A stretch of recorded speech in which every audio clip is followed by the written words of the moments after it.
In MeteorKicks Cooperative Spotlight, we have again Wallington Tutors. If you need a tutor, please visit wallington-tutors.com. That's WALLINGTON tutors.com. A history of the labor movement. Introduction. As workers first entered factories with the onset of the Industrial Revolution, they lost the ability to independently earn a living and became employees rather than self-employed producers. Factory conditions often were oppressive and wages low, yet the factory also brought workers together where they began to form organizations to lessen the hardships of industrial work. Workers who practiced the same trade or possessed the same skill or training formed trade unions to protect their jobs from unskilled workers. Other workers organized by industry to win improvements in wages and working conditions as well as an increase in their control of workplace decisions. Workers at times created their own political parties such as the Working Men's Parties, the Socialist Party, and the Farmer Labor Party. The labor movement also has a rich history of workers banding together to pursue a better world outside the workplace. Work at the time of the American Revolution. At the time of the American Revolution, the workforce was made up of skilled artisans such as blacksmiths, silversmiths, tailors, and shoemakers, who owned their own shops and hired journeymen and apprentices to work for them, as well as farmers, common laborers, indentured servants, household servants, and African slaves. White women worked mostly in the home, weaving, spinning, making lace, soap, shoes, and candles, as well as caring for their households and families. The skilled artisans were proud of their trade. As tanners, curriers, and cordwainers, shoemakers, of Philadelphia wrote, "Our professions rendered us useful and necessary members of the community. Proud of that rank, we aspired no higher. Great autonomy existed in the workplaces of skilled artisans, who lived mostly in the cities. As historian Alfred Young writes, there was a thick web of custom by which skilled workers set the pace on the job and defined what went on in the workshop. In the shoemaker's shop, the owners took in work and neighbors came in there and sat down and made shoes right in their laps, and there was no machinery. Everybody was at liberty to talk. There was absolute freedom and exchange of ideas." Industrialization, a revolution in the nature of work. As industrialization increased, the nature of work changed dramatically. Factories with modern machinery produced commodities more quickly and inexpensively than the artisan shops. Old-style shops were forced out of business by the availability of cheaper, mass-produced goods. Skilled artisans, once in business for themselves, now sought work in factories. The work in factories often required no skill or training. Instead of making a shoe from start to finish, for example, an individual factory worker made one part of a shoe, performing the same task over and over, with other workers making other separate parts. Much of the pride that the artisans took in completing a project was lost. Factory conditions were often dismal. Long hours and unsafe conditions were common. Historian Frank Rosemont writes, "A half-century after the Revolution, it was not unusual for workers to labor 7 days a week and 12 hours a day. For many families, to make ends meet, even small children had to work the same long hours, but at even lower pay. Most workplaces and dwellings lacked adequate ventilation, sanitation, and rubbish removal. Medical care remained beyond the means of working-class families. Mortality rates were high. Recurring epidemics decimated cities and towns. Even in good times, workers' lives were hard. But there were also hard times, long periods of unemployment, inflation, and an economic collapse, brought on by financial panics." Early attempts at worker organization to resist industrialization. Workers reacted to the growing inequalities in society, linking them to not just individual factories, but also the power of monopolies and of wealthy interests in government. They believed the promises of the Declaration of Independence were not being fulfilled for the vast majority of Americans. Workers began to organize not only for improvements in working conditions, but to preserve the way of life threatened by industrialization. Resistance to industrialization often took an individual form. In massive numbers, workers refused to bend to the new disciplines of the industrial setting. They came late or not at all to work. They refused to let the factories control their children. Most of all, they quit and moved elsewhere, write historians Sarah Evans and Harry Boyd. The earliest organizations to give expression to workers' sympathies were the working men's parties that, starting in Philadelphia in 1828, spread to every state. Although they were led mostly by native-born, white, male, skilled workers, the working men's parties attempted to include women, immigrants, Native Americans, slaves, and unskilled workers. In one of their declarations, they proclaimed, "There appears to exist two distinct classes, the rich and the poor, the oppressor and the oppressed, those that live by their own labor and that live by the labor of others. They criticized political favoritism, such as government granted exclusive monopolies to business, which contributed to the growing inequality between rich and poor.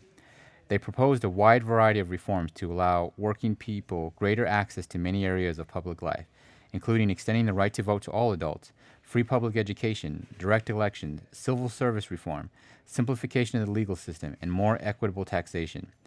They also advocated better working conditions, a shorter workday, and an end to child labor. The new movement's most characteristic rallying cry, however, was for free land, writes Franklin Rosemont.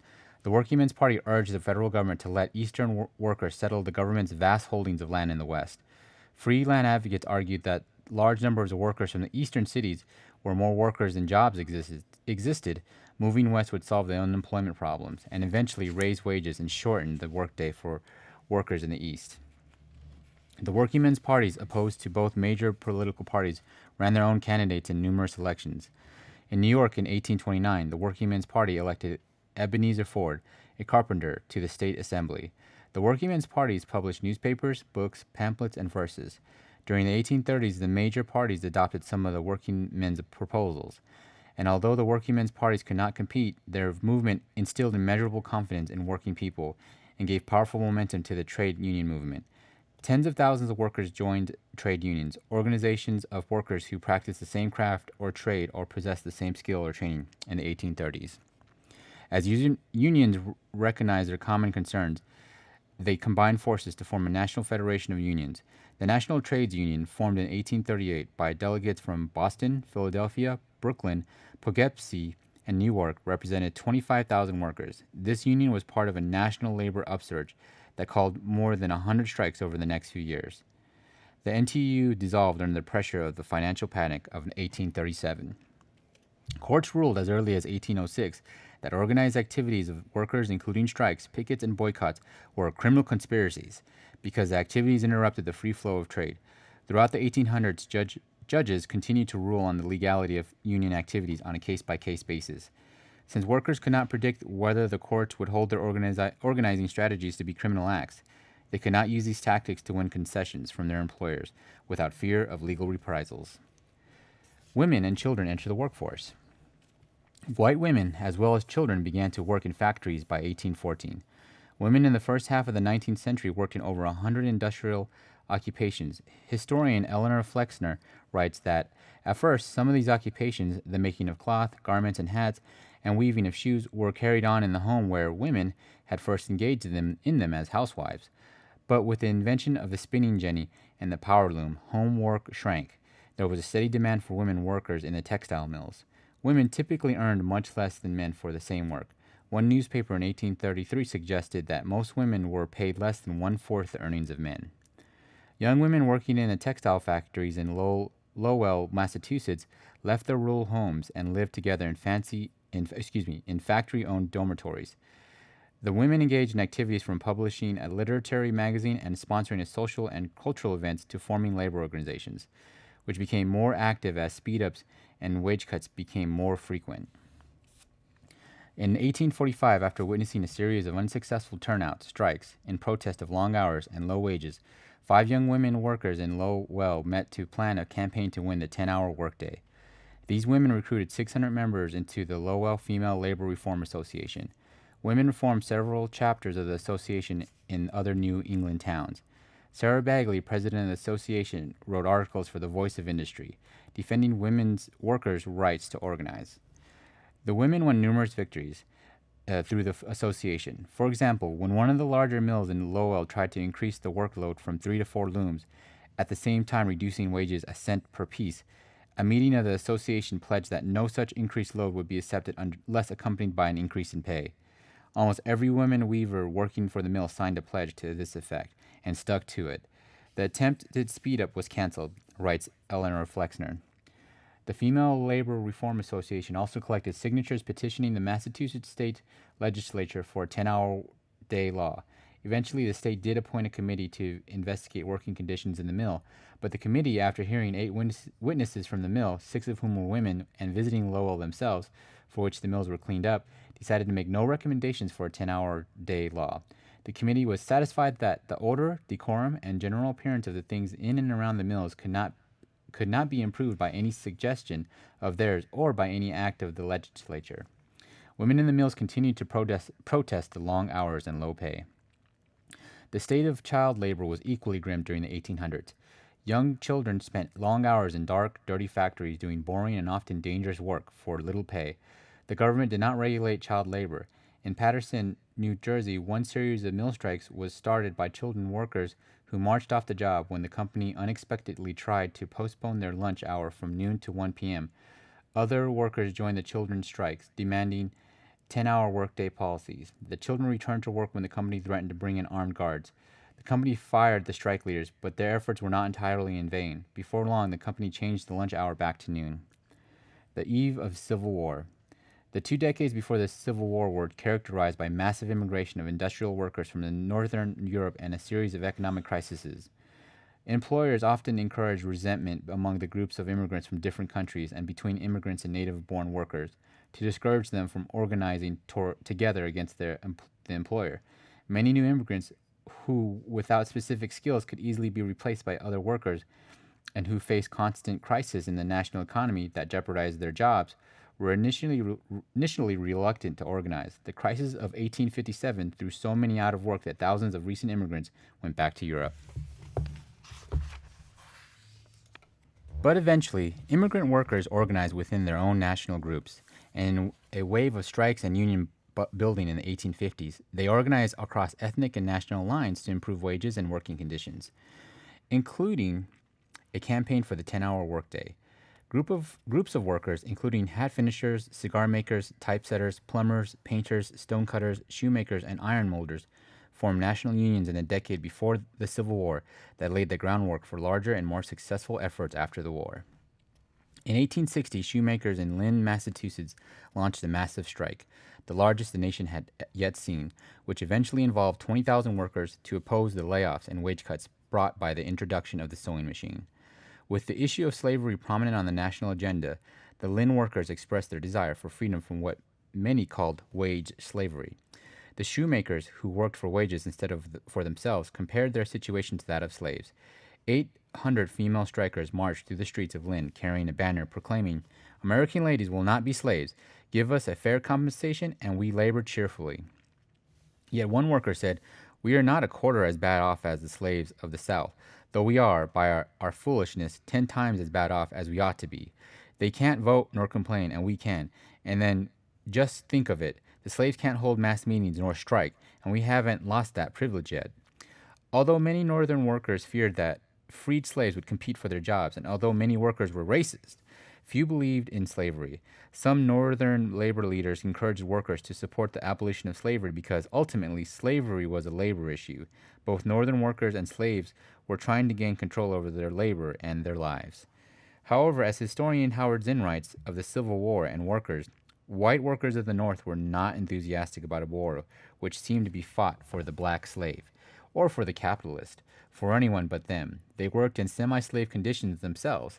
They thought the war was profiting the new class of millionaires. They saw defective guns sold to the army by contractors, sand sold as sugar, rye sold as coffee, shop sweepings made into clothing and blankets, paper sold shoes produced for soldiers at the front, Navy ships made of rotting timbers, soldiers' uniforms that fell apart in the rain. Southern white workers were not always enthusiastic about the war either. 2/3 of white Southerners did not own slaves, and many, like the northern counterparts, were reluctant to fight to protect the interests of the rich. The draft law discriminated against workers by allowing the rich, in both the North and the South, to buy their way out of the draft, while workers who were drafted had no alternative but to fight.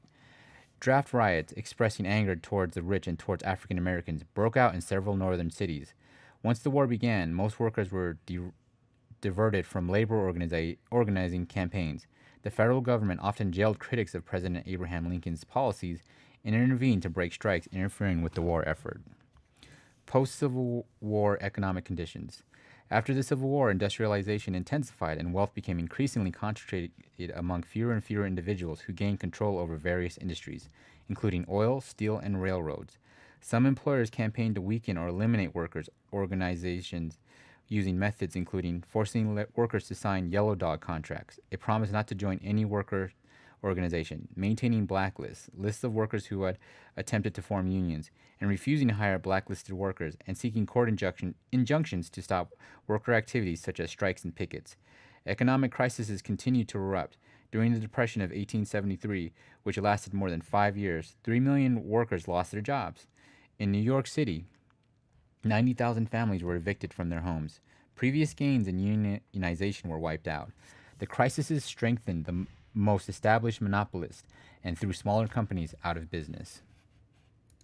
Workers became increasingly angry about the influence of the wealthy in national affairs. For example, in 1876, the Workingmen's Party of Illinois declared, "The present system has enabled capitalists to make laws in their own interests to the injury and oppression of the workers. It has made the name democracy, for which our forefathers fought and died, a mockery and a shadow, by giving to property an unproportionate amount of representation and control over legislation." Workers also responded to the growing concentration of wealth with a series of strikes. The largest of these was the Great Uprising in 1877, when railroad workers who belonged to no national union went on strike spontaneously. Railroad workers' wages had been reduced several times since the beginning of the Depression in 1873. In March of 1877, executives from 4 of the largest railroads met to adopt a plan to cut wages further. When the strikes broke out, federal and state troops intervened, resulting in violence in many areas. The government intervention angered workers, and the strike quickly spread to 14 states. Tens of thousands of workers went on strike, and over 100 people were killed, and millions of dollars worth of property was destroyed. Although the strike did not succeed in raising wages or controlling corporate power, the Great Uprising marked the beginning of a revival of the labor movement. Although the 2 to 3 decades after the Civil War often are characterized simply as a long series of violent strikes, like the Great Uprising, most workers in the United States were not involved in this violence. Instead, the changes associated with industrialization came slowly to small towns and rural areas where people knew one another well, and workers successfully resisted many of the changes. Employers in the large cities could easily replace workers rather than bargain with them.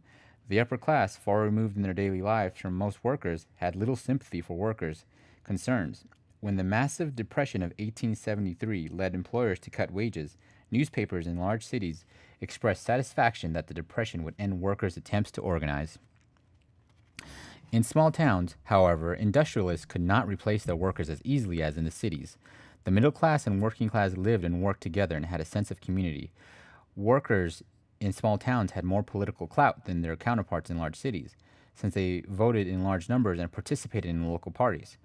Workers held political office as well as other positions within the community. Small-town newspapers were often independent of industrial interests. Furthermore, middle-class citizens of small towns often resisted the changes industrialization brought to their communities, and many took seriously the grievance of workers. Industrialists generally had more difficulty passing on the cost of the Depression of 1873 to workers in small towns because of the workers' strength in their communities. Employers often had to look outside the community for help. They used the state militia or hired guards to end strikes, aggravate racial and ethnic tensions, and evict striking workers from company-owned businesses. A case in point is a strike in the coal mining town of Braidwood, Illinois, which had a population of 6,000 in 1873. By March 1874, at least 25% of the miners were unemployed due to a drop in demand in coal as a result of the nationwide depression. The largest of the coal mine employers cut wages significantly. When the miners refused to sign a contract under the new conditions, the company shut down the mines, recruited unskilled workers from nearby Chicago, and brought special armed security police to the town. The Braidwood miners convinced most of the new workers to return to Chicago and even paid for their railway tickets. The middle class, small business owners, shopkeepers, and public officials defended, and the local police actively protected the miners. Eventually, the mining operators gave in and signed an agreement acceptable to the miners. Historian Herbert Gutman writes that rural, or at least small-town America, remained in this period a stronghold of freedom for the worker seeking his economic and social rights. Worker organizations of the late 19th century.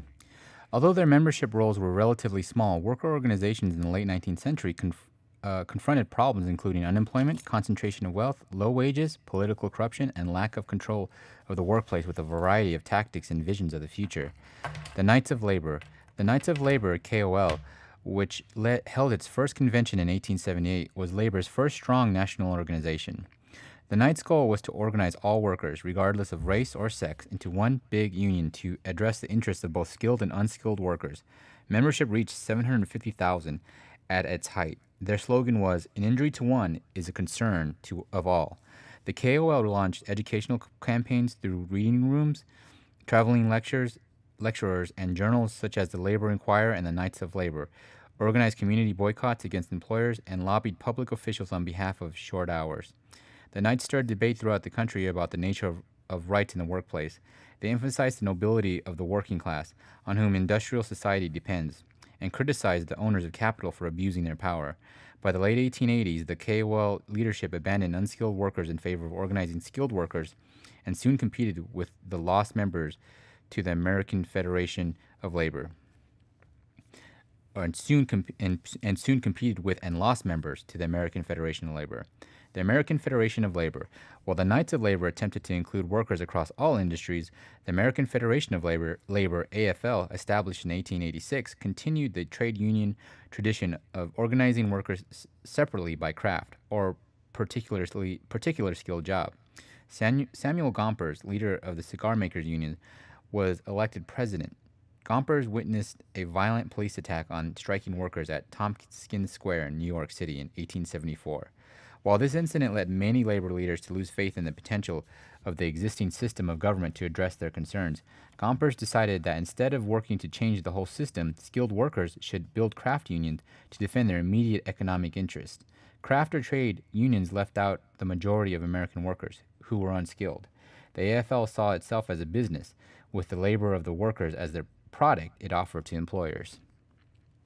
To protect the jobs of skilled workers who were generally white, native-born men, the AFL, under Gompers, refused to admit black, women, or immigrant workers. The membership of the AFL rose from 150,000 in 1886 to over 1 million after 1900. Gompers' pure and simple or business unionism focused on skilled workers' immediate economic interests instead of broader social issues. Gompers and the AFL worked for better working conditions, shorter hours, and better pay for skilled workers. Gompers believed these changes would eventually improve the lot of all workers. An exception to the AFL policy of organizing by craft was the AFL-affiliated United Mine Workers, UMW, formed in 1890, which organized workers throughout the mine industry. The UMW included black miners in their organizing efforts. Eugene Debs and the Socialist Party. Eugene Debs, a railway worker, organized craft unions in the 1870s. Debs eventually came to believe that protecting only the narrow interests of skilled workers divided the working class. In 1893, Debs, as well as members of the Knights of Labor, helped found the American Railroad Union, ARU, with the intention of uniting all railway workers. They sought to organize by industry instead of by trade. Debs wanted to include black railway workers in the ARU, but at its convention in 1894, a majority of ARU members voted to exclude black workers from the union. A strike the next year in Pullman, Illinois, further changed Debs' view of the best way to advance the goal of workers.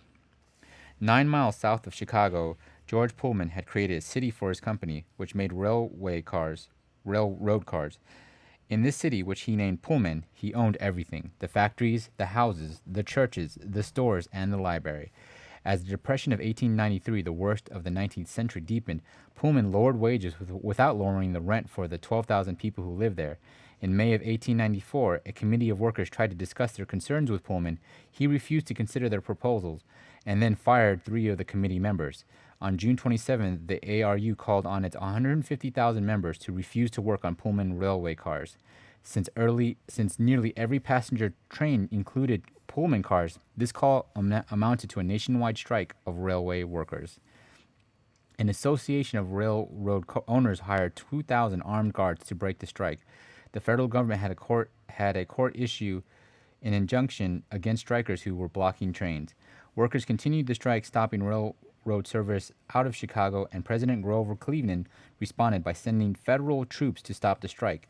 On July 7, 1894, the state of Illinois sent in its militia, which, along with the police, killed, wounded, and arrested many strikers. The 14,000 police, militia, and troops crushed the strike. Black workers excluded from the ARU were not inclined to help the strikers, which contributed to the strike's failure. On July 10, 1894, Debs, president of the ARU, was arrested for violating an injunction which prohibited doing or saying anything to further the strike. Debs spent 6 months in prison, where he read and discussed political and economic theory, including ideas about socialism, a political theory which envisioned society with common ownership of the economy and popular control of the government.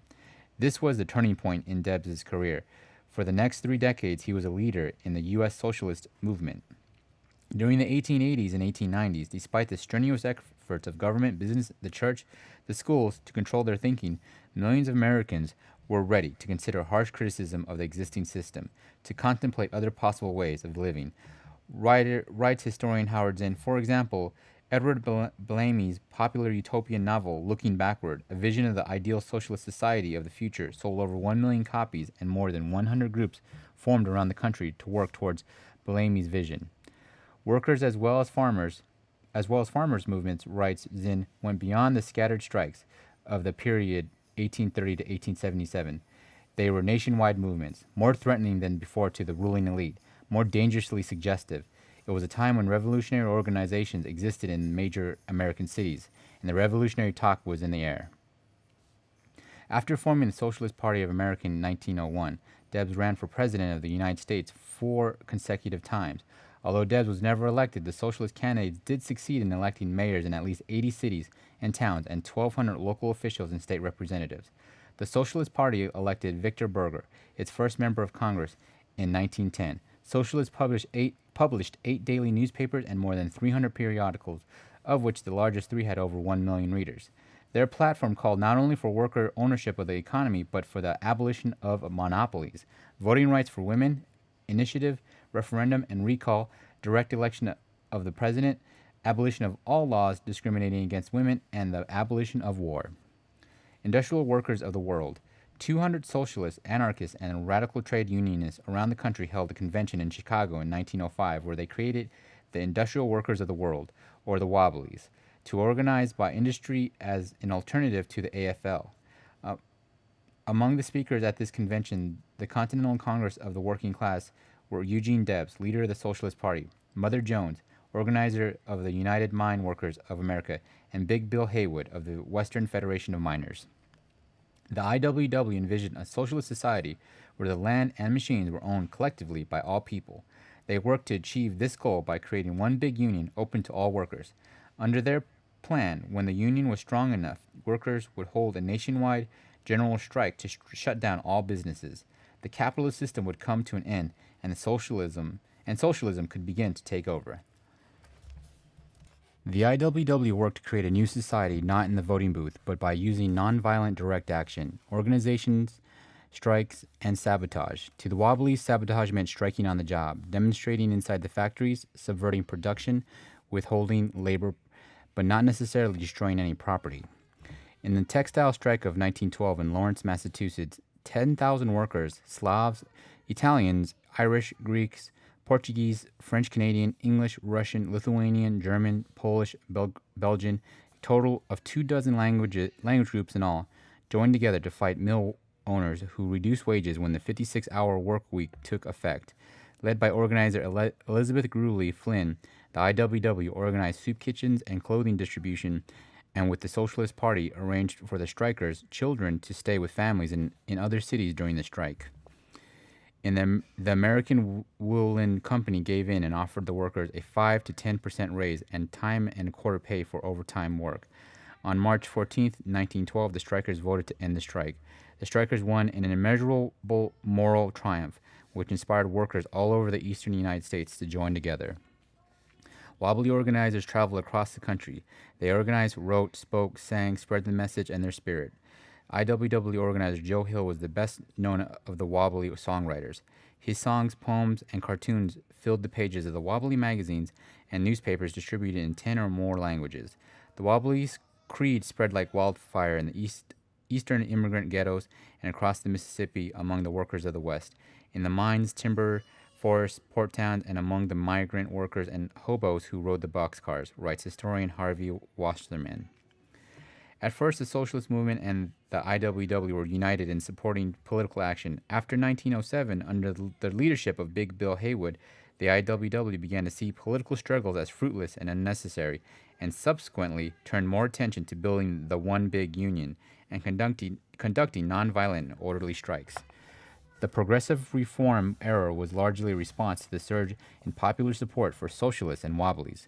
Federal and state governments passed numerous laws and reforms, including government regulation of the railroads, telephone and telegraph systems, monopolies, money, and the banking system, as well as regulation of workers' hours and wages and compensation for injured workers.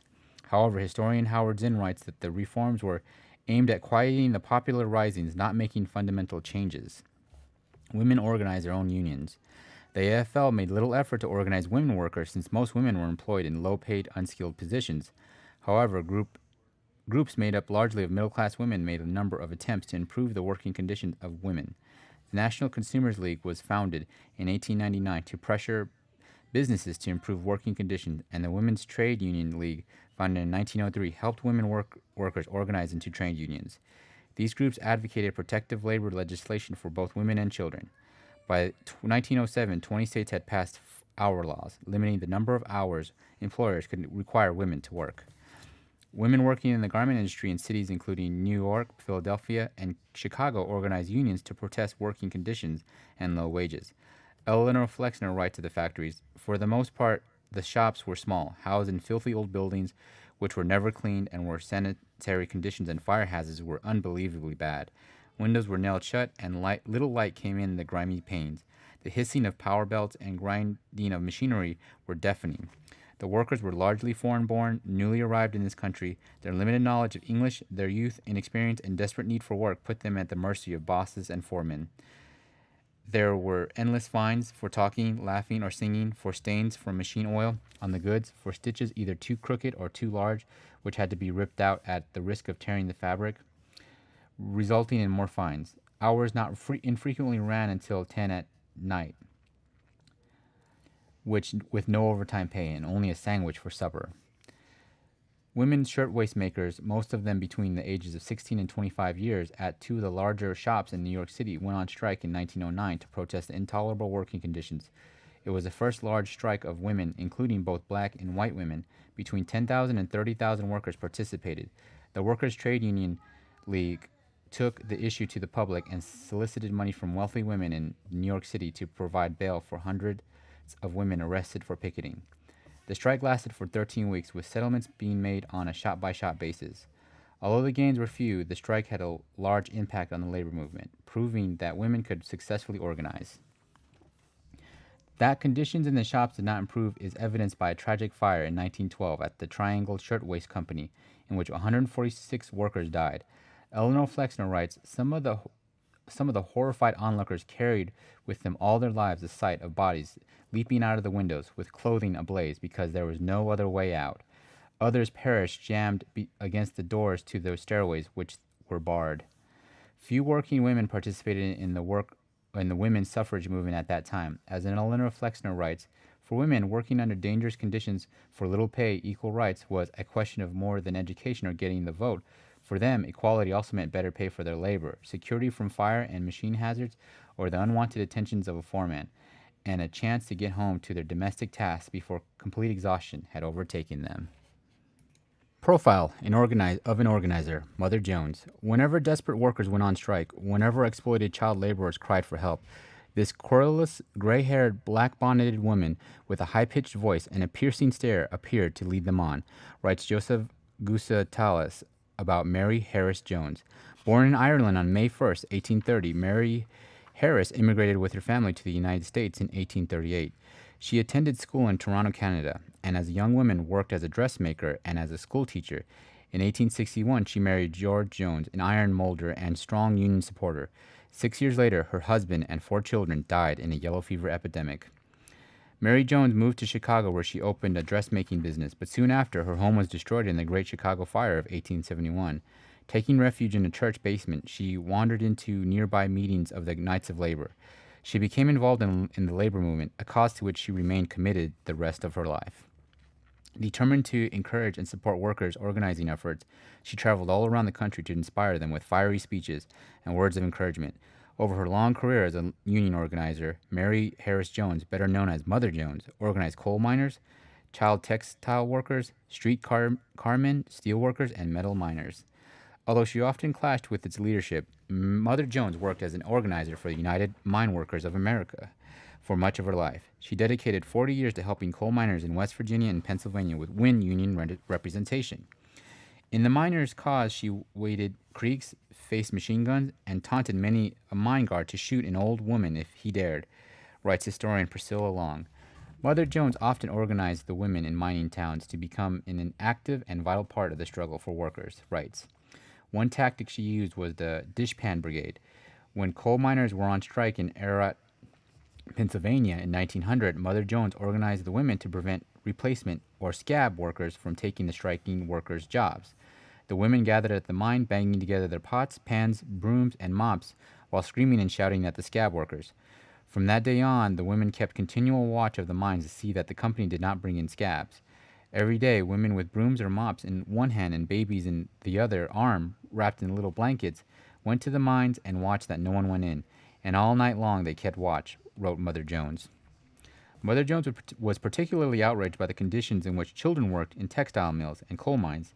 To learn firsthand about the conditions of child workers, she worked in textile mills in the South. While in Kensington, Pennsylvania in 1903 to help organize support for a textile workers' strike, Mother Jones described the plight of children working in the mills.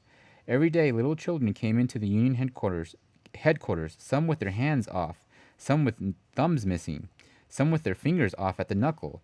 They were stooped little things, round-shouldered and skinny. Many of them were not over 10 years of age, although the state law prohibited their working before they were 12. Jones led a march of child workers from Philadelphia to ask President Theodore Roosevelt, vacationing at his summer home in Oyster Bay, New York, for a federal law prohibiting the exploitation of children. President Roosevelt refused to see them, but the march did draw attention to their cause, and the Pennsylvania legislature soon passed a child labor law. Mother Jones, who lived to be 100 years old, shared the struggles and successes of the workers around the country. Her motto was, "Pray for the dead and fight like hell for the living." World War I. By the time the United States entered World War I in 1917, animosity between the AFL, which supported U.S. entry into the war, and the IWW and Socialist Party, which led the opposition, was intense.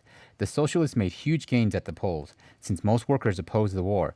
President Woodrow Wilson rewarded the AFL's leader, Samuel Gompers, with a wartime governmental post which Gompers used to strengthen the AFL while weakening his rivals, the Wobblies, Socialists, and other union organizers. In 1970, Congress passed the Espionage Act, which in effect made it illegal to speak out against the war. About 900 people, including Socialist Party leader Eugene Debs, were imprisoned under the act. In September 1917, Department of Justice agents made raids on IWW meeting halls across the country, seizing literature and correspondence to use as evidence in court, and then arrested 165 IWW leaders for conspiring to hinder the draft and encourage desertion. Of those arrested, 101 went on trial. All were found guilty. With its leaders jailed, the IWW was crushed and lost most of its members to the AFL.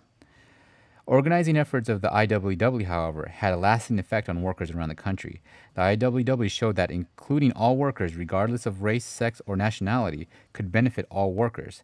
The aims of the IWW helped convince union members to work towards goals more ambitious than higher wages or shorter hours. Higher wages, better conditions, a good union contract alone, no self-respecting wobbly would consider these adequate accomplishments. The vision of self-rule, of a free people charting their own destiny, remained alive so long as a single American worker refused to accept the status of slave to an alarm clock and a bank book, writes historian Paul Buhule. Employers take offensive, scientific management. A financial panic, collapse, and crisis occurred in 1907, leading industrialists to look for ways to cut their cost of production. One approach, developed in 1911, was scientific management, or Taylorism, under which every job in a factory was closely analyzed and a detailed system worked out to divide the work into segments and increase the work done by machines. This system allowed management to control every detail of a worker's energy and time, taking control of many of the decisions in the factory away from workers. The changes de-skilled and demoralized the workforce. while boosting the strength and productivity of industrial employees. Workers launched a movement in the 1920s for the control of the workplace in response to businesses' scientific management techniques. Industrial workers began to resist the changes and demanded that the factory be put under the collective direction of workers. According to historian David Montgomery, miners, metal workers, railroad employees, and others simultaneously forced their employers to rescind various aspects of the new managerial practice and demanded the immediate adoption of their own plans for the reorganization of work relations from below. The Farmer Labor Party. Between the two world wars, workers and farmers in North Dakota formed successful political coalitions which had a profound effect on the decision-making process in those states. In Minnesota, the coalition of farmers and workers formed a labor party to compete with the Democratic and Republican parties. The Farmer Labor Party became the strongest political force in the state. Shortly after the end of World War I, socialists in North Dakota created the Nonpartisan League. The success of the movement was almost miraculous. It created a state bank, grain elevators, hail insurance, workmen's compensation, income and inheritance tax, home buyers assistance, restriction of injunctions and strikes, and the county's best mine safety law. No more dramatic demonstration of democracy has occurred in American history, proclaims historian David Montgomery. The MPL spread to Minnesota, where it formed a third party, the Farmer Labor Party, and in 1922 election won more votes than the Democratic Party. The FLP differed from traditional political parties. It had a dues-paying membership and its own press and educational bodies. Women held prominent roles in the FLP, at least in the beginning. During the 1920s, when nationwide voter participation fell below 50%, between 90 and 95% of the eligible voters came to the polls in every Minnesota election. The FLP had control of the governorship between 1930 and 1938. The success of the NLP and the FLP prompted efforts to organize a national third party to represent workers and farmers. These efforts collapsed in 1936 due to desertion from the coalition of a few key groups, including the Congress for Industrial Organizations and the Socialists. In 1938, accusations that the FLP was dominated by communists triggered an investigation by the newly formed Un-American Activities Committee in the House of Representatives. In response, the FLP changed its platform, and by 1940, its membership was only 4,000. In 1944, the FLP merged with the Democratic Party. The Brotherhood of Sleeping Car Porters. As early as 1867, the Pullman Palace Car Company, based in Chicago, decided to hire only black workers as porters and maids in its railroad sleeping cars. Freed slaves, encouraged by the prospect of Pullman as well as other jobs, moved north after the Civil War. By World War I, the Pullman Company was the largest employer of black workers in the United States. Black porters and maids had no opportunity to advance to higher, better-paid positions in the company. Despite many indignities of the job, such as the requirement that porters use their own money to purchase polish to shine the shoes of sleeping car passengers, a porter's annual income, including tips, exceeded the income of a black school teacher and thus attracted many well-educated African Americans who were shut out of other professions. During World War I, the federal government operated the railroads and allowed unions to represent railroad workers. After the war, Pullman Company refused to recognize the wartime unions and instead established a company union called the Pullman Porters Employee Representation Plan, ERP. As was typical of company unions, Pullman paid ERP leaders who did not challenge the company's power or try to convince the company to remedy the grievances of porters and maids. At the same time, Pullman allowed conductors who were white to organize their own union. Some porters attempted to form a union to demand recognition as a legitimate bargaining agent for the porters and maids. They recruited A. Philip Randolph, the editor of the well-known African-American publication The Messenger, to lead the union. Because Randolph did not work for Pullman, he could not be threatened with losing his job for participating in union activities. In August of 1925, porters and maids officially formed the Brotherhood of Sleeping Car Porters. The union worked to gain recognition of the Pullman Company as the official representative of the maids and porters, with the right to bargain for improved wages and working conditions, and to gain an international charter from the AFL. The union, with its motto, service, not servitude, was an inspiring example to African Americans fighting their status as second-class citizens. Randolph traveled the country, speaking and generating publicity to gather support for the union. The campaign to win recognition for the Brotherhood of Sleeping Car Porters was more than a struggle for union recognition. It was a struggle for racial equality, and Randolph became a leading spokesperson for the rights of African Americans. Yet the Brotherhood encouraged many obstacles. The Pullman Company in 1925 began to hire Filipino porters to demonstrate that the company could easily replace black workers. The company also fired union supporters and paid workers loyal to the company to spy on union activities. The Great Depression almost destroyed the Brotherhood. Because of the scarcity of jobs, many workers did not want to risk joining a union and jeopardizing their job. Yet a few dedicated union leaders kept the organization alive. The union participated in many civil rights protests during the Depression and picketed the AFL to protest its refusal to organize black workers. At its 1935 convention, the AFL refused to expel unions that discriminated against black workers, but it did grant a charter to the Brotherhood of Sleeping Car Porters. In 1934, Congress passed the Amended Railway Labor Act, which guaranteed railway workers the right to organize. The following year, the Wagner Act guaranteed all workers that right. The Brotherhood of Sleeping Car Porters once again demanded recognition from the Pullman Company and once again was turned down. But this time, the Brotherhood appealed to the National Mediation Board, established under the Amended Railway Labor Act, which ordered an election to determine representation of Pullman porters and maids. The Brotherhood won an overwhelming majority, and by 1937, the government forced Pullman to recognize the union. Pullman and the Brotherhood signed the first agreement between an African-American union and a major employer. Randolph continued his activism by leading the campaign for fair employment for African Americans. He organized the March on Washington movement to protest discrimination in war hiring practices and in the armed forces, forcing President Franklin Delano Roosevelt to act. Workers in the 1920s and the Great Depression. By 1920, the IWW was destroyed and the Socialist Party was failing. After the war, a Communist Party was organized, which played a leading part in the great textile strikes that spread through the Carolinas and Tennessee in the spring of 1929.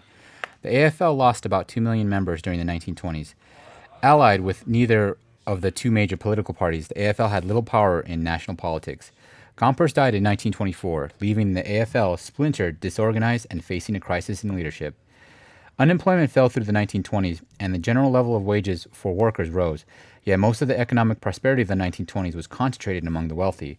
The stock market crashed in 1929, bringing the Great Depression. Industrial production fell by 50%, and by 1933, from one quarter to one-third of the labor force was out of work. During the Depression, there were millions of tons of food around, but it was not profitable to transport it to sell it. Warehouses were full of clothing, but people could not afford it.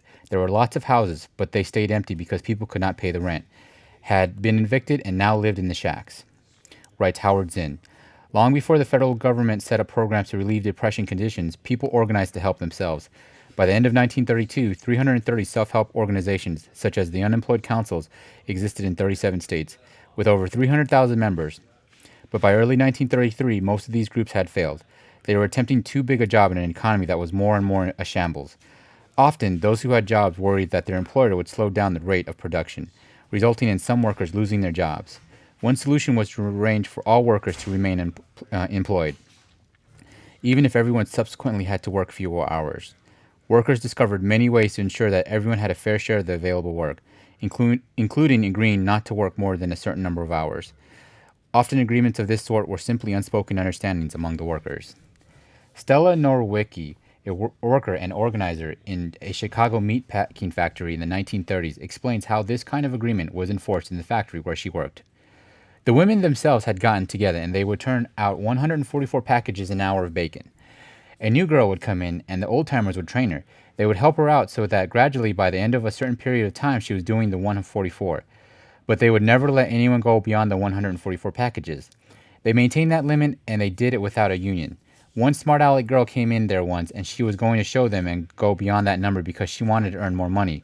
All the bacon that she got from the girls further up the line was messed up and scrappy, and she'd have to straighten it up to put it in the package. She couldn't make 100 packages an hour. A new deal for labor? In 1932, Franklin Delano Roosevelt was elected president. His New Deal, reform legislation and that attempted to bring the country out of the Depression, included the National Recovery Act, an attempt to stabilize the economy by fixing prices and wages by limiting competition. The AFL opposed the NRA, which although gave mild encouragement to collective bargaining, was designed primarily to head off the alarming growth of spontaneous rebellion in the early years of the Roosevelt administration, organization of tenants and the unemployed, movements of self-help, and general strikes in several cities. The Wagner Act, introduced in Congress in early 1934, provided elections for union representation and a labor relations board to settle problems and handle grievances between business and labor. Business opposed the legislation, arguing it conceded too much power to labor, and President Roosevelt did not offer support for the legislation. But in 1934, nearly 1.5 million workers engaged in a variety of protests, from general strikes in Minneapolis, Toledo, and San Francisco to a national walkout of nearly 500,000 textile workers from South Carolina to Maine. The strikes became rallying points for a broader mobilization of working class forces, including the unemployed. The strikes were, in general, a rank and file those workers on the job, not paid union leadership, rebellion against their own union leadership as well as against their employers. Many workers called for a Labor Party as an alternative to the Democratic and Republican parties. President Roosevelt took notice and, in part to attract the labor vote, lent his support to the proposed Wagner Act, as well as Social Security and other measures of the Second New Deal. And in 1935, the Supreme Court declared unconstitutional the unpopular NRA on the grounds that it gave the president too much power. As a result of these policy shifts, President Roosevelt's popularity with labor began to increase. In 1935, Congress passed the Wagner Act, which established the National Labor Relations Board to mediate disputes between labor and business and required businesses to engage in collective bargaining with unions. Due to this government endorsement, union organizing was made easier. Employers who initially opposed the legislation began to realize that bargaining with unions was practical. It was much easier than facing wildcat strikes. To a great extent, these changes in domestic policy represented an attempt on the part of the Roosevelt administration to control labor uprisings by giving unions legal status and settling some of the grievances, and by channeling union activity into officially sanctioned forms of mediation. Thus, the work of the unions was redirected towards a new system of representation, elections, contracts, negotiations, and union meetings. Whatever the motivation, the reforms formally acknowledged unions and collective bargaining, although some workers, including farm workers, black tenant farmers, and domestic workers, were excluded from these protections. The sit-down wave of 1936-1937. Meanwhile, the AFL also took notice of the rank-and-file rebellion and, in response, set up the Committee for Industrial Organization, CIO, in 1935 to organize industrial workers who, left out of the AFL, trade unions, had begun to organize themselves. In 1936, the CIO broke with the AFL and became an independent group, changing its name to the Congress of Industrial Organizations in 1938. The CIO operated under the leadership of John Lewis, president of the AFL's strongest industrial union, the United Mine Workers. The CIO launched recruitment drives to include black industrial workers who until this time had challenged white-dominated organized labor in a variety of ways, including strike-breaking. The CIO began organizing black workers in the steel and auto industries in 1936 and 1937. Skeptical at first, major black organizations eventually supported the CIO efforts. But by the time the CIO formed, rank-and-file workers in industry after industry had begun to organize themselves using the effective tactic, the sit-down strike. Historian Barbara Griffin writes, "The sit-down strike was a tool that created in some ways overnight an enthusiasm that fired workers and organizers with the belief that management's tactics could be overcome. In the end, its effect was as much psychological as an organizational because it created a transforming moment that in many cases for the first time indicated to workers that they did have a measure of control over their work lives. In a sit-down strike, workers stopped working but remained in the plant to prevent their employers from hiring workers to replace those on strike. Because they remained in the factory, rank-and-file workers had direct control over the bargaining process with the employer and did not have to act through union officials. Employers had to come to the workers directly and bargain with them. Staying in the plant also meant that strikers were together constantly, increasing their sense of group power.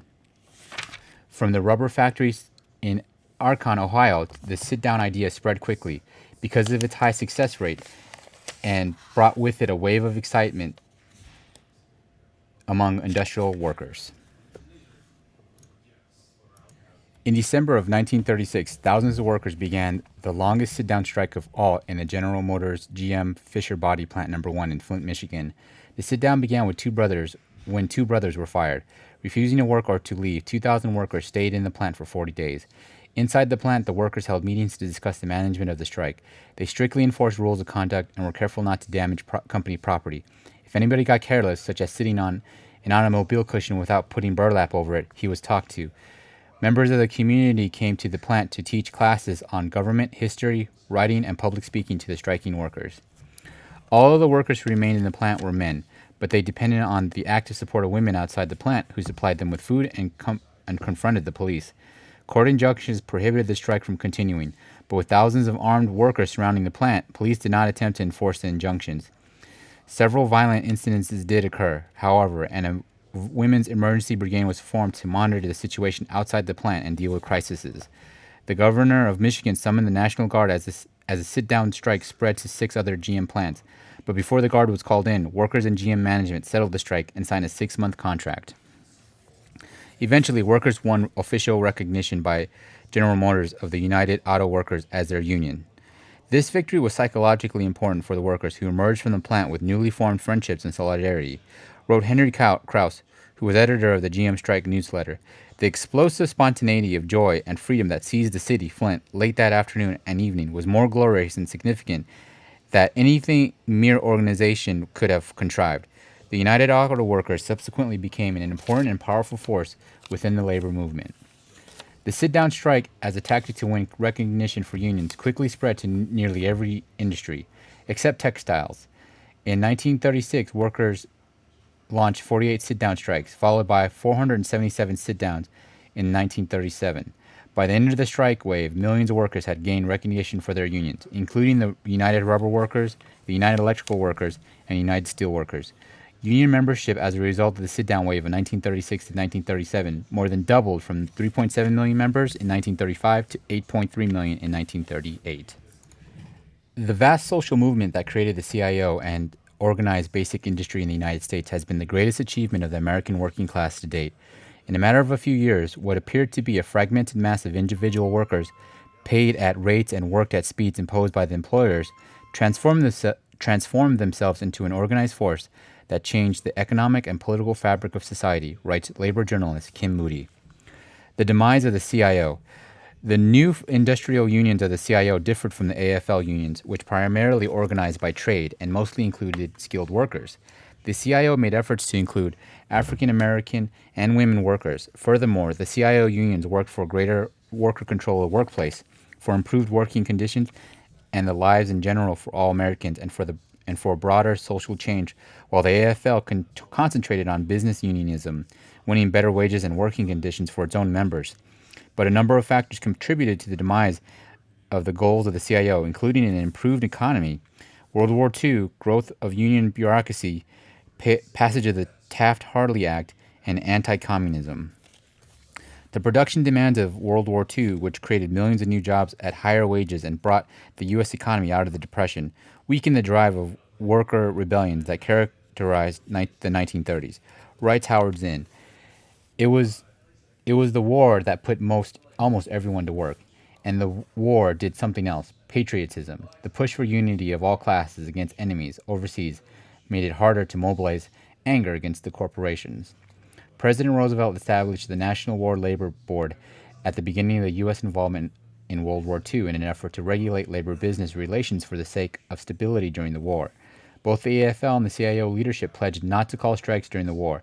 In return, the War Labor Board agreed to a maintenance of membership policy which required workers to join unions and pay dues during the term of a contract. Membership in unions rose from less than 9 million to nearly 15 million workers by the end of the war. During World War II, in part because of the War Labor Board's emphasis on collective bargaining, bureaucratic control of the industrial unions grew. Decisions made once on the shop floor were made increasingly by union officials, further isolating the rank and file from the decision-making. After the war, the rank and file membership, which had once been so important, became more alienated from the unions that supposedly existed to serve their interests. As wartime business-like approach to union negotiating continued, a full-scale union bureaucracy developed. The rank and file fought the bureaucratization of the union and began to protest wage freezes imposed while business profits soared. Many workers challenged the no-strike pledge. Workers launched 14,000 walkouts and wildcat strikes not authorized by union leaders during the war, more than in any comparable period in U.S. history. Although rank-and-file participation in internal union democracy diminished during the war, organized labor emerged from World War II with millions of new members and a permanent institutional place in American life. Even before the war ended, strikes took place across the country in anticipation of post-war layoffs. As soon as the war ended, cutbacks in production ended the availability of overtime work, and nearly one quarter of all war workers temporarily lost their jobs. To retain economic gains made during the war, workers responded with one of the largest strike waves in the nation's history. The strike wave of 1945 to 1946 included both general strikes and strikes in particular industries, including steel, electric, and auto. Describing the general strikes, historian George Lips writes, once the strikes began and ordinary citizens became involved in directing traffic, distributing goods, and managing the affairs of their communities, they got a taste of a new kind of politics, and they liked it. The strikes were fun, they were effective in winning their short-range goals, and they gave millions of people a glimpse of the politics of direct democracy. In a strike against General Motors, UAW leader Walter Reuther demanded that wage increases come out of profits and not be passed on to the consumer in the form of higher prices, and that GM disclose information about its profits and finances to the public. When GM refused, hundreds of thousands of workers in other industries went on strike. President Harry Truman threatened to use the military to keep vital industries such as roads, and coal mines in operation. The strikes were settled with the wage increases, but not Reuther's demand, setting an important precedent in labor management relations. Collective bargaining between labor unions and corporate management began to follow a new pattern, the wage price spiral, in which industry would meet labor's demands by raising prices higher than necessary to meet the cost of the wage hike, thus passing the cost on to the consumer. For example, immediately following the 1945-1946 strikes, U.S. Steel raised prices by more than double the amount of wage increases. To absorb both the wage increases and increased price of steel, other corporations, including GM, raised prices. The cost of living increased 18% by the end of the year, totally wiping out the gains made by the strikes. The Taft-Hartley Act. The general strikes of 1945-1946, and in particular Reuther's call for wage increases without price increases, generated strong business support for laws restricting union rights. In 1947, Congress passed the Taft-Hartley Act, which banned labor techniques including secondary boycotts which target a company not involved in the major dispute, mass picketing, a tactic used by labor to keep strike breakers from entering a factory, and sympathy strikes called by one union in support of another union on strike. Taft-Hartley also curtailed other labor tactics, such as the Wildcat strike, a strike called by workers without the official union support, and allowed state legislatures to pass right-to-work laws banning the union shop, a workplace that employs only members of a labor union. As a result, state legislatures in the South began to pass right-to-work laws, and many businesses moved their operations to the southern United States. This coincided with the CIO's unsuccessful campaign, Operation Dixie, to organize textile workers in the South. Anti-communism in the post-World War II era. After the war, fear of the spread of Soviet-style communism became widespread in the United States. In 1947, President Truman issued Executive Order 9835, which authorized a program to search out infiltration of disloyal persons in the United States government.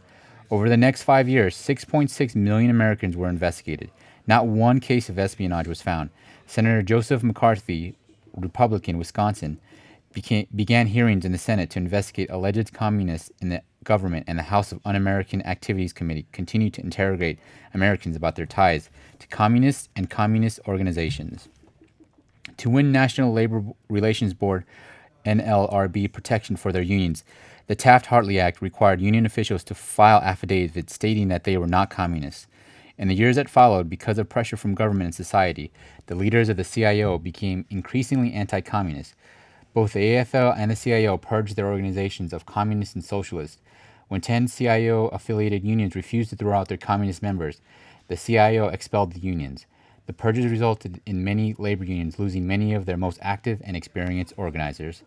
The anti-communist crusade also forced the CIO to move closer to the mainstream of the Democratic Party and restrict their activities to simple unionism, improve wages and working conditions, rather than the broader social issues that had characterized CIO campaigns in the 1930s.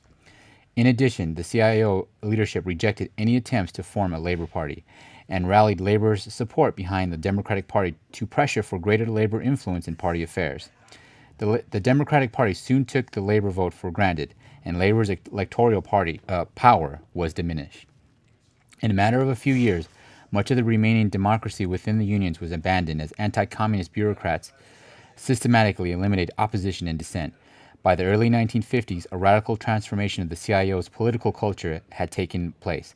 With little to distinguish their approach to unionism, the CIO merged with the AFL in 1955, eliminating one alternative to establish more mainstream unions. Labor in the post-war period succeeded in winning economic security for a select number of member workers, but its power as an independent force for social reform and economic justice throughout the whole society was lost in the process, writes historian Marty Jezer.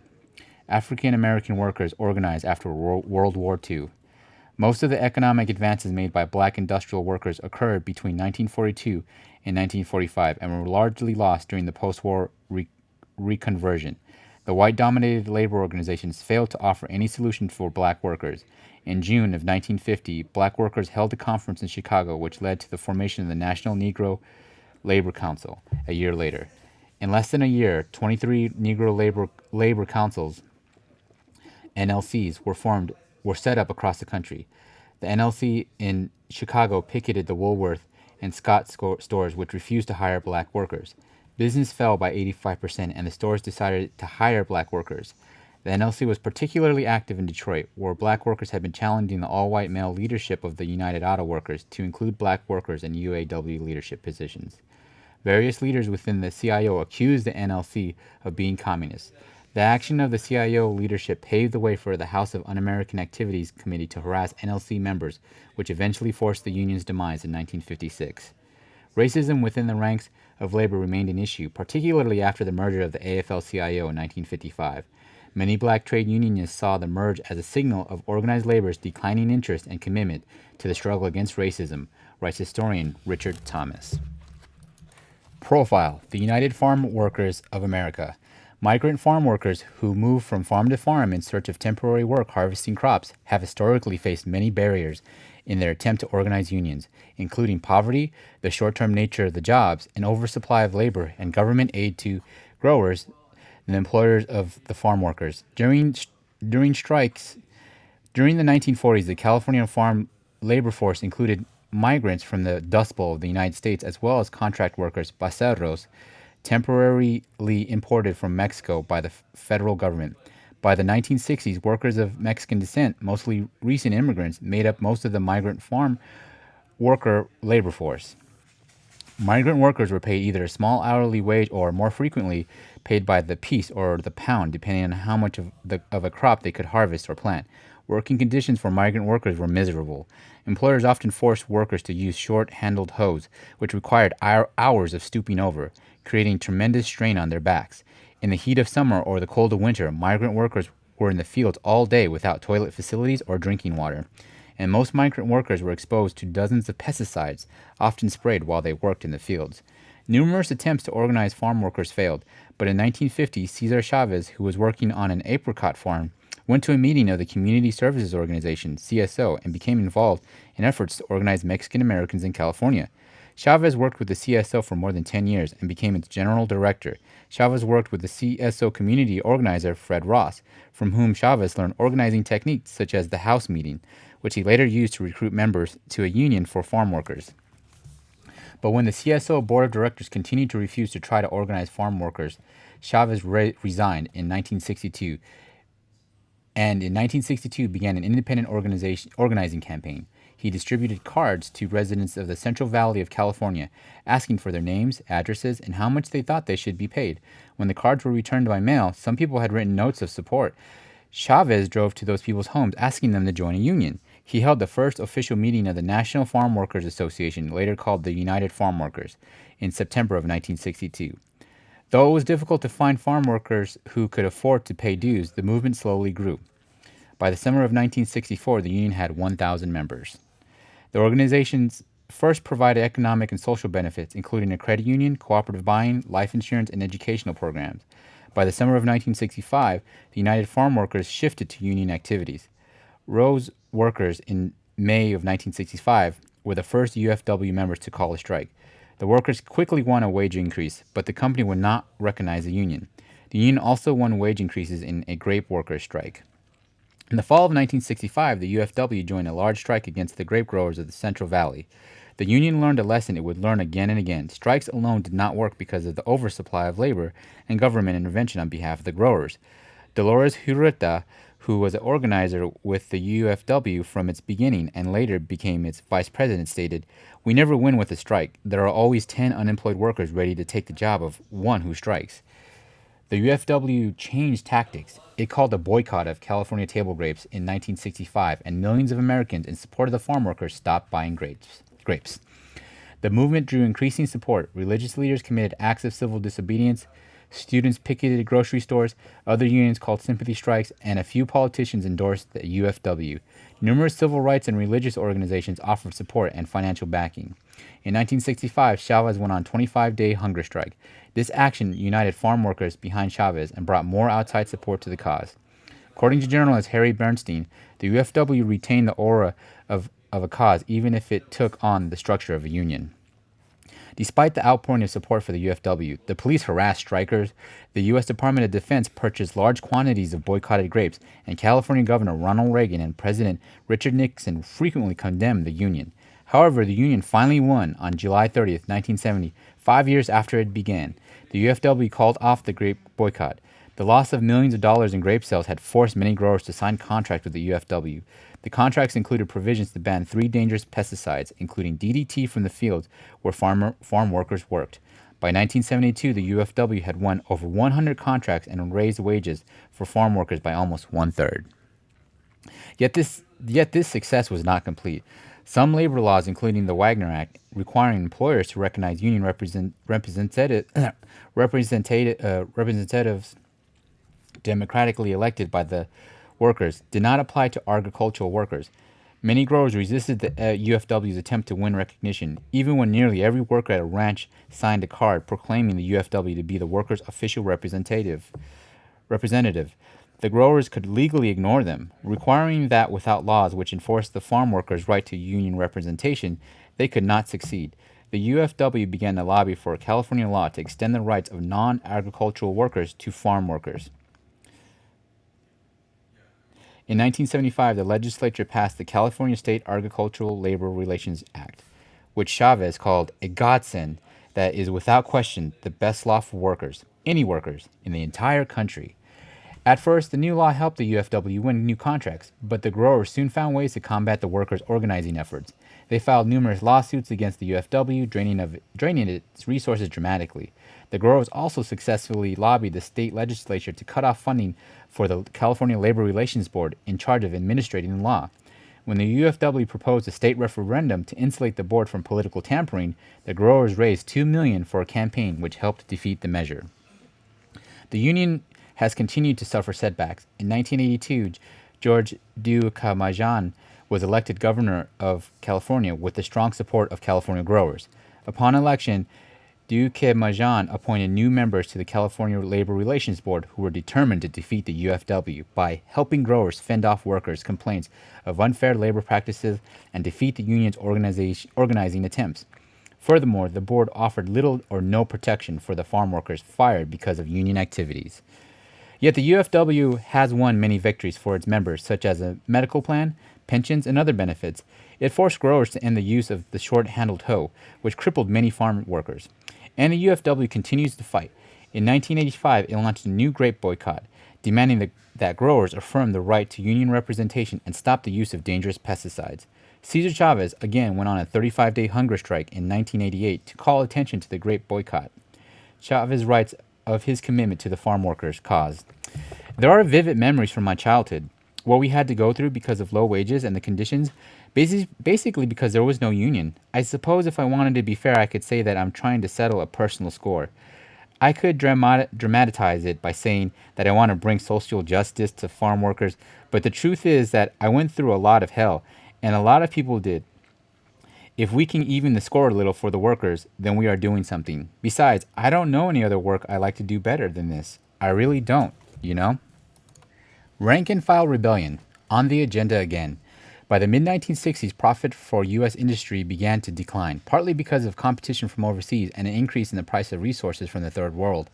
Businesses looking for ways to retain profits, asked labor to sign contracts with no strike clauses, among other concessions. But many rank-and-file workers rejected the contracts and bargaining methods of their unions and launched a wave of strikes in the 1960s and 1970s. These worker actions expressed widespread worker discontent with management as well as with union leadership. The Black Lung Campaign. The campaign for black lung benefits is one example of a rank-and-file rebellion. In this case, rank-and-file coal miners launched their own campaign because the leadership of the United Mine Workers had failed to work aggressively on behalf of coal miners with black lung disease. As early as 1869, doctors knew of the connection between coal dust and lung disease, yet much of the medical profession, the U.S. government, the coal industry, and even the United Mine Workers failed to take black lung disease seriously until rank-and-file coal miners organized in late 1960s to win protection and compensation. Pneumoconiasis, or black lung, is a respiratory disease which gradually destroys the lung's ability to function normally. In 1963, the U.S. Public Health Service conducted a study that concluded that at least 1 in 10 active and 1 in 5 non-active bituminous coal miners had black lung disease, and that the death rate for coal miners was twice that of the general working male population. Large numbers of miners suffered similar symptoms: breathing difficulties, weakness, early death, but company doctors told the miners that their problems were not related to their work environment. Instead, the doctor said they were caused by the workers' individual habits, such as drinking alcohol, smoking cigarettes. The coal companies were not required to offer assistance to workers suffering from what was then called miners' asthma. Although the symptoms associated with black lung eventually forced many miners to leave their jobs, in most cases they were not eligible for Medicare benefits. Curtis Seltzer writes, most coal field physicians were still extensions of the coal industry. They had no interest in discovering, and a powerful interest in not discovering, that business-as-usual methods were routinely damaging the health of thousands of workers. And although the UMW made safety issues such as preventing accidents and explosions in the mines a major concern, it did little to press the issue of occupational disease. On November 20th, 1968, an explosion in a coal mine in Farmington, West Virginia, killed 78 coal miners, bringing nationwide attention to the hazardous working conditions of coal miners. 3 doctors, I.E. Buff, Donald Rasmussen, and Harvey Wells, Jr., who had been working to expose the role of the medical establishment in downplaying the extent and seriousness of black lung disease, took advantage of the increased attention. The doctors began to travel around West Virginia talking to miners and trying to get press coverage about the disease. They often brought sections of lungs from autopsies of deceased miners and crumbled them into dust to demonstrate what black lung has done to its victims. West Virginia coal miners formed the Black Lung Association in early February 1969 and proposed a state law to compensate miners disabled by black lung disease. A wildcat strike, one not authorized by union leadership, broke out on February 19, 1969. Eventually, 40,000 miners, 90% of the state's miners, went on strike, shutting down West Virginia coal production. The strike was not authorized by the UMW. The striking miners marched to the state capitol in Charleston and booed as they passed the UMW headquarters. Writes Robert Sherrill, the coal mines stayed closed for 3 weeks, opening again only after something of a miracle had been achieved. The West Virginia legislature passed a black lung bill, signed by the governor, and the miners went back to work. That the passage of the legislation was a miracle was due to the power of the coal industry in West Virginia. Writes Curtis Seltzer, coal had dominated West Virginia politics since the 1880s. Many governors and key legislatures were coal executives, their lawyers, and their bankers. Despite intense lobbying by the coal industry, in December of 1969, Congress passed the Coal Mine Health and Safety Act, which established health and safety standards to prevent mine accidents and occupational diseases such as black lung. The law required coal operators to invest in new equipment, modify existing machines, hire new personnel, and comply with federal record keeping. Enforcement of the new law was slow and at times non-existent. In the summer of 1970, thousands of miners in West Virginia, Ohio, and Pennsylvania went on strike to protest a lack of enforcement of the new law. And in November of 1970, the Clay County Poor People's Association in Manchester, Kentucky organized hundreds of ex-coal miners, miners' widows, and poor people from eastern Kentucky and West Virginia, who conducted a mock trial of the administrators of the black lung section of the law. Witnesses at the mock trial reported that Social Security Administration, responsible for administrating black lung benefits, was not properly doing its job. Of the 229,000 claims for black lung benefits filed nationally as of November 6th, 43% had been decided. and in eastern Kentucky, only 22% of the claims had been decided. In West Virginia, the decision rate was only 24%. Many rank-and-file members of the UMW were unhappy with their union's leadership. Joseph Yablonsky decided in May of 1969 to challenge the incumbent UMW president in the upcoming election on the platform of returning the union to its members. Yablonsky charged the union leadership with corruption, and during the campaign unsuccessfully petitioned the federal government to intervene to ensure a fair election. Yablonsky lost the election in December of 1969. A few weeks later, Yablonsky, his wife, and daughter were murdered in their home. In early 1970, rank-and-file coal miners formed Miners for Democracy to carry on Yablonsky's work. Miners for Democracy won control of the UMW in 1972. Labor on the defensive in the 1980s.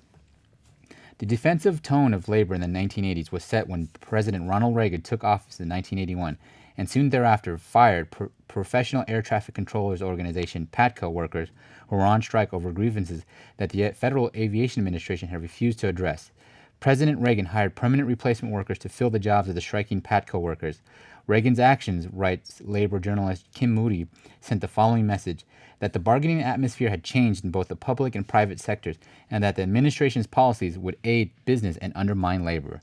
In 1985, the Supreme Court upheld the right, established in a 1938 decision, of employers to use permanent replacement workers in instances where their workforce strikes for economic reasons. By hiring permanent replacement workers or threatening to do so, employers undercut labor's bargaining power by drastically curtailing its ability to make use of its most potent weapon, the strike. The number of strikes called by labor decreased dramatically during the 1980s, from 187 in 1980 to only 54 in 1985 and 44 in 1990. The power of the strike as a bargaining tool was further diminished as U.S. businesses increasingly turned to low-wage workers outside of the United States. For example, by 1987, American corporations had built 865 factories in 15 cities along the 1,900-mile border with Mexico to manufacture goods such as televisions, air conditioners, and automobile engines. The factories employed nearly 500,000 Mexican workers who made products to be sold in the United States. Wages for the Mexican worker, about 70% of whom are women under the age of 21, are incredibly low, averaging about $22 a week for 48 hours of work. By 1992, the number of U.S. corporations along the border with Mexico had grown to approximately 2,000.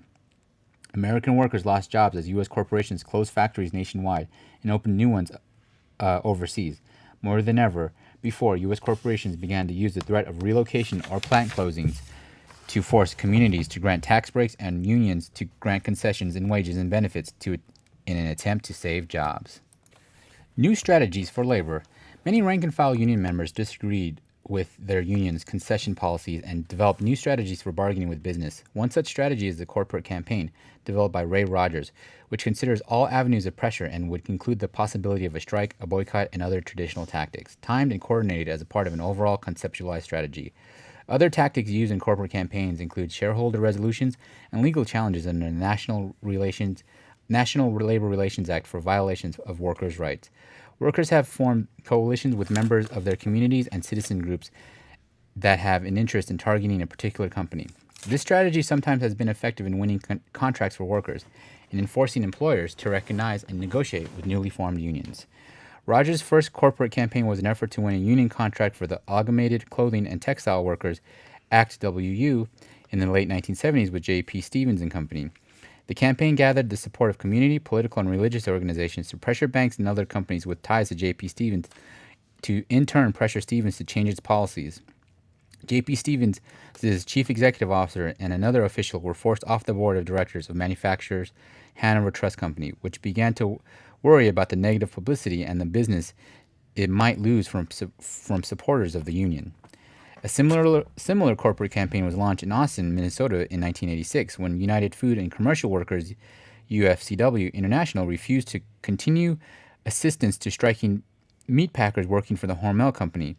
The local union decided to ignore UFCW leadership and undertook a corporate campaign for better wages and benefits from Hormel. The campaign included continuation of the strike, a boycott of Hormel products, and pickets and leaflets directed at a bank that finances Hormel operations. When workers at the Basic Corporation were locked out of their plant in Geismar, Louisiana in 1984, the Oil, Chemical, and Atomic Workers (OCAW) launched a corporate campaign that eventually included a coalition of labor, environmental, and community groups. The coalition won a number of victories against BASIF in court on safety and environmental issues. In late 1990, BASIF agreed to a new contract with locked out workers, which included wage increases, protection from losing jobs to subcontractors. In addition, the corporate campaign and other economic leverage techniques include working strikes or slowdowns and boycotts. Tony Mazzucati of the Oil, Chemical, and Atomic Workers Union is calling for a labor party to give working people in the United States a real voice in government. In a 1989 poll of OCAW members, 53% thought it was time for an independent party of working people. 28% disagreed with the Labor Party idea, and 19% were unsure. Mazzucati formed Labor Party Advocates in 1991 to educate the public about the need for a Labor Party.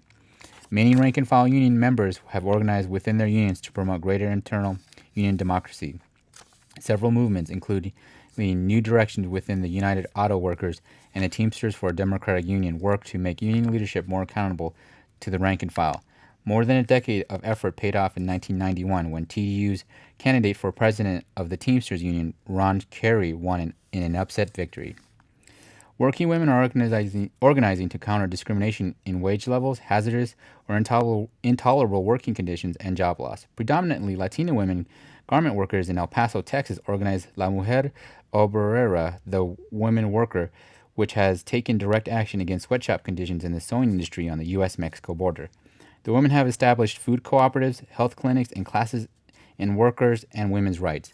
The Coalition of Labor Union Women was founded in 1974 to unite labor union women and organizing unorganized women and to increase the participation of women in union leadership and in politics. CLUW's director, Joyce D. Miller, became the first female member of the Executive Council of the AFL-CIO.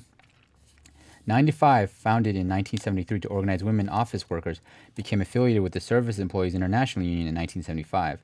The National Association of Office Workers, among its other activities, holds rallies on National Secretary's Day with the slogan, "Raises, not roses," to call attention to issues facing female office workers. Conclusion. Organized labor in the United States has suffered some serious setbacks in recent years, including the loss of manufacturing jobs to underpaid workers overseas. The proportion of the workforce that belonged to unions fell from 32.5% in 1953 to 16.1% by 1990. Many unions continue to approach problems with a policy of concession, but strategies such as coalition with citizens groups, the movements for internal union democracy, international links between workers and the third-party organizing and third-party organizing are signs that many workers in the United States want what Jerry Tucker of the New Directions movement calls for: democratic debate, solidarity, and unionism with a higher purpose.